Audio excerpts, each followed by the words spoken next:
A paz do Senhor em Cristo Jesus. Chegamos à edição de número 7 e com muita alegria, mais uma vez, estamos aqui para fazer esse breve comentário sobre as lições bíblicas da escola dominical.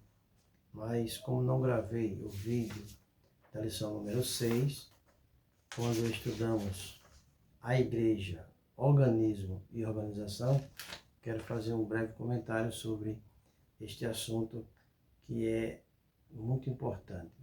A palavra-chave daquela lição, número 6, foi organismo e organização.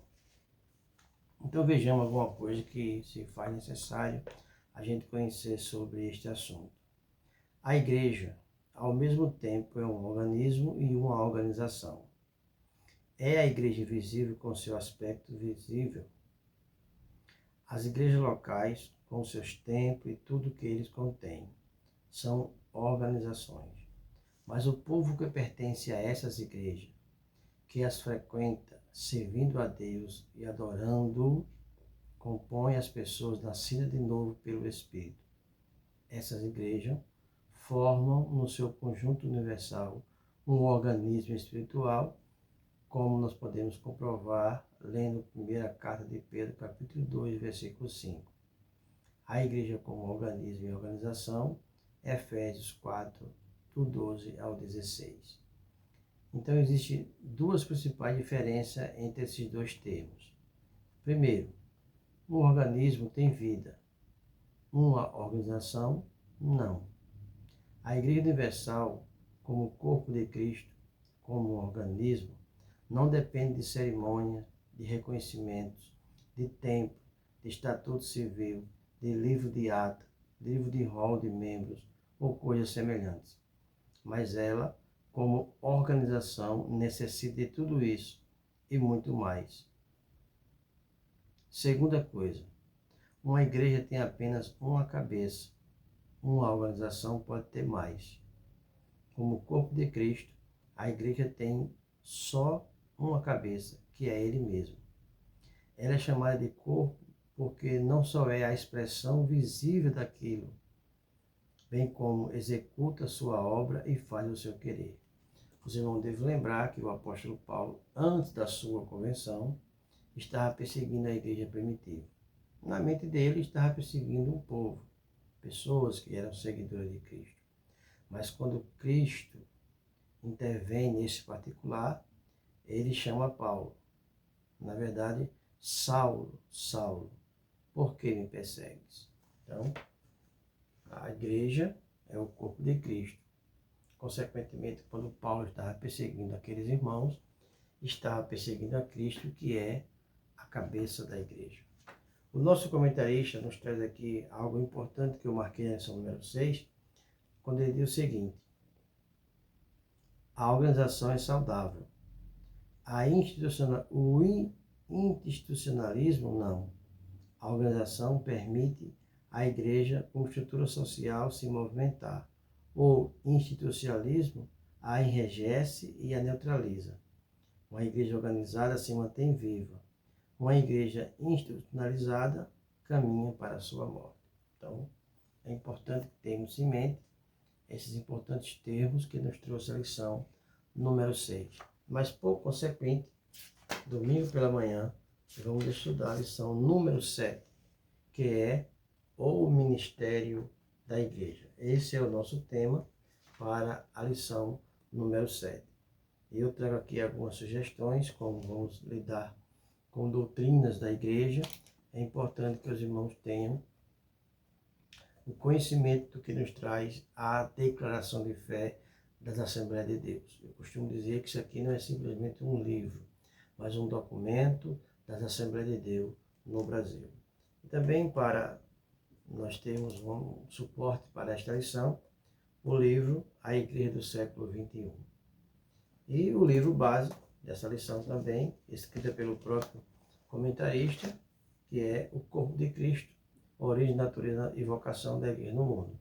É o livro que nos dá a base também para esta lição. O nosso comentarista, na lição número 7, O Ministério da Igreja, traz como textuário: ele mesmo deu uns para apóstolos, outros para profetas, outros para evangelistas, outros para pastores e mestres. a nossa verdade prática. Os dons ministeriais foram dados com o objetivo de edificar a igreja e promover a maturidade de seus membros. O nosso texto base, a leitura bíblica em classe, Efésios capítulo 4, do 11 ao 16, está escrito assim: Ele mesmo deu uns para apóstolos, outros para profeta, outros para evangelistas e outros para pastores e mestres, querendo o aperfeiçoamento dos santos, para a obra do ministério, para a edificação do corpo de Cristo, até que tudo chegue à unidade da fé e ao conhecimento do Filho de Deus, varão perfeito, à medida de estatura completa de Cristo, para que não sejamos mais meninos inconstantes levados à roda por ventos de doutrina, pelo engano dos homens que com astúcia enganam fraudulosamente. Antes, seguindo a verdade em amor, crescendo em tudo aquele que é a cabeça, Cristo, do qual todo o corpo bem ajustado, ligado pelo auxílio de todas as juntas, segundo a justa operação de cada parte, faz o aumento do corpo para a sua edificação em amor. A palavra-chave para a nossa lição é ministério, e o nosso comentarista divide esta lição em 3 tópicos. O ministério sacerdotal de todo crente. É importante conhecermos este particular da lição sobre o sacerdócio no Antigo Testamento, a doutrina bíblica conforme, ou melhor, confirmada no Novo Testamento, uma doutrina bíblica resgatada da Reforma Protestante. Então, esse primeiro tópico é muito importante conhecer o que aqui o nosso comentarista nos traz a respeito desse assunto. A estrutura ministerial do Novo Testamento. Aqui ele vai nos dar exatamente o ministério quintuplo, aquilo que nós acabamos de ler, que ele deu para a igreja: apóstolos, profetas, evangelistas, pastores e mestres. E cada uma dessas qualificações, o comentarista traz aqui, explicando cada um deles aqui. O que é o apóstolo, o que é o profeta, o que é o evangelista, pastores e mestres. Também ele faz entender aqui o serviço de diáconos e de presbítero. Importante conhecermos esses termos. E o último tópico é as qualificações para o ministério. Classificação da natureza moral, classificação da natureza social e classificados para o ministério. Então, sobre esse último tópico, quero fazer aqui um breve comentário sobre a relevância do ministério. Então, para fazermos uma exposição sobre o ministério cristão, a partir das qualificações específicas da Escritura, vamos tomar como base o que está escrito em 1 Timóteo, capítulo 3, de 1 ao 13, e Tito, capítulo 1, do 5 ao 9. Depois, os irmãos podem fazer a leitura desses textos com calma na sua Bíblia. E aqui vamos elencar aqui pelo menos 5 qualificações. Primeiro, o fundamento. Fiel é a palavra.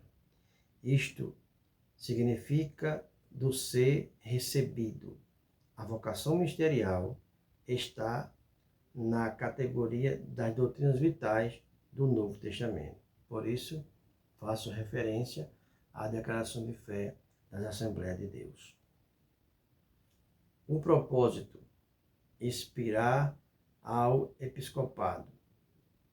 Tem a ver com aspiração e vocação. É importante você descobrir qual a sua vocação e também ter a aspiração para isso e o desejo, de servir a Deus. Terceiro, a função. O verbo grego episcope ou episcopion significa dar atenção a, prover. Também significa inspeção, visitação, cargo de supervisão. Esse significado deram o sentido do cargo de liderança. Tem a ver com a função ou ofício, não com a hierarquia. É importante também termos isso em mente. A padronização, dei, tem a ver com o dever, custo, preço. Paulo, em primeiro lugar, fala da relevância do ministério. Aqui mostra que é necessário para alguém exercê-lo. E, finalmente, as qualificações. Essas qualificações é de suma importância e nós não vamos ter tempo de falar especificamente sobre cada uma delas, mas nós podemos aqui ver que o apóstolo Paulo lista as qualificações de um ministério que o ministro precisa possuir. E quais são elas? São 12 qualificações e vou citá-las aqui. Irrepreensível, marido de uma só mulher, temperante, sóbrio, modesto, hospitaleiro, apto para ensinar, não dado ao vinho, não violento, não avarento, que governa bem a sua própria casa e não neófito. Isso é importante que tenhamos em mente, e esses textos nos trazem exatamente essas qualificações. Mas quero também, aqui para mostrar para os irmãos a importância de estarmos estudando essa lição, falar sobre as responsabilidades e funções dos pastores de hoje, assim como dos pastores neotestamentários. São muitas e variadas as funções, porém 3 áreas principais. Aqui eu quero alencar para os irmãos e mostrar os textos que nos trazem essas responsabilidades. A primeira é a administração. Está em 1 Pedro, capítulo 5, do 1 ao 4. A segunda é o cuidado pastoral. Primeira carta de Paulo a Timóteo, capítulo 3, versículo 5, e Hebreus, capítulo 3, versículo 17. E a terceira, instrução.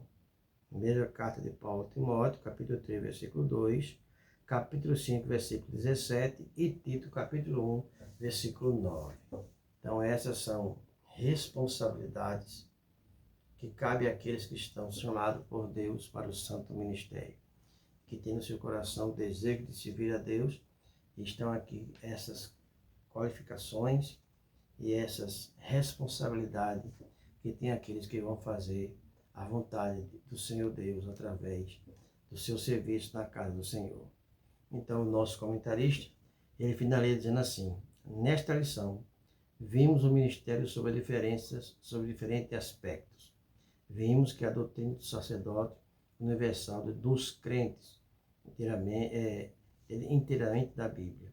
Todo crente tem o privilégio de apresentar a si mesmo e outros diante de Deus, sem necessidade de mediadores terrenos. Vimos também que Deus pôs na igreja alguns para o exercício de determinadas funções específicas. Esses ministérios devem ser vistos como dons de Deus à igreja. Então, que Deus nos abençoe, nos conceda a sua graça e que tenhamos boas aulas, domingo pela manhã, na presença de Deus, aprendendo uma vez mais através da escola dominical. Que Deus nos abençoe, em nome de Jesus. Amém.